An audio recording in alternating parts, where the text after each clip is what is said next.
Hey guys, and welcome to another video about there's a new tank in the store, so here's another video. Today I will be talking to you about the Skoda T56, and this is that tank, and as per usual with new tanks, it's going to come in crates, and that means you have to gamble for it. And crates are bad, okay? I repeat this every great tank video, but I'm going to repeat it every great tank video because otherwise people basically complain. The thing is, however, that it remains gambling. You have to keep that in mind. Basically, the drop chance is usually like 4%, which means there's 96% that you are not going to get the tank that you want. You're not going to get basically what you're gambling for, regardless of how many crates you get, because the drop rate never increases. So that is basically that rant over. Now let's talk about the tank. Resisting the temptation to gamble for those crates is actually not that difficult with this tank. The dispersion is endless, the reload is very long, the mobility is okay, same as the armor, which is also okay.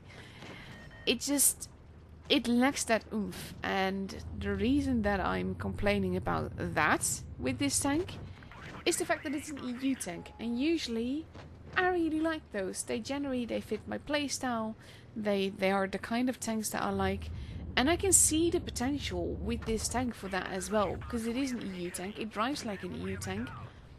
But it needs some love. It's currently lacking. It's either lacking reload or mobility, or basically just give it a little bit that better aim. I don't know. But it just needs something.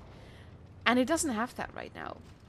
Now, I'm going to go over the stats with you in a little bit, but the thing is, I've been comparing the stats with the 53 GP, and on one side it is a very good comparison because it is similar to how this tank should perform and kind of like the role it should play. Both the well, of course they look different and all, but like the kind of role that it plays with the armor and the heavy and the reload and all of that, it is similar.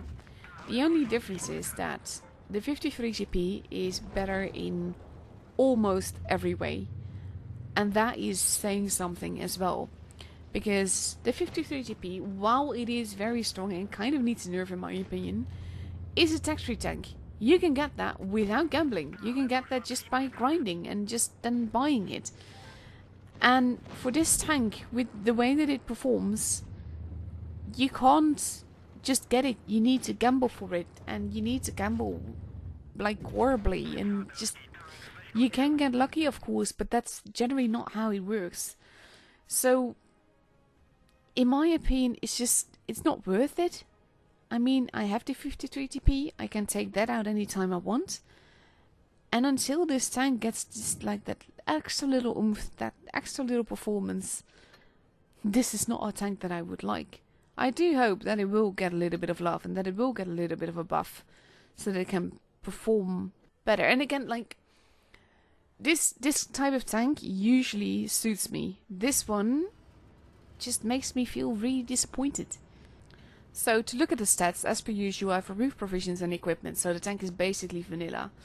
So the DPM is 1656, the penetration is 215, it has an alpha of 450, a rate of fire of 3.68, a reload of 16.3, a caliber of 130, and a shell velocity of 920.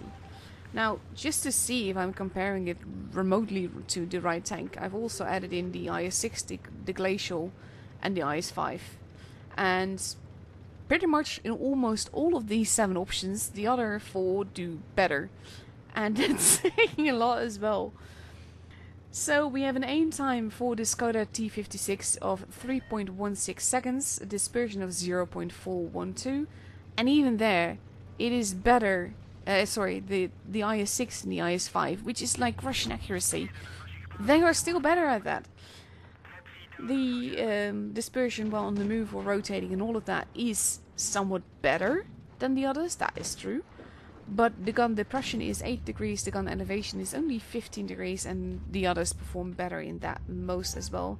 Except for the gun depression on, of course, the Russian tanks and the Glacial, that is 2 degrees lower. But yeah, all of them have an aiming arc of 130 degrees. The Skoda goes 35 kilometers per hour forwards and 12 backwards. That is, again, where the other tanks are generally better. The engine power is only 575, the power to weight ratio is 12.06.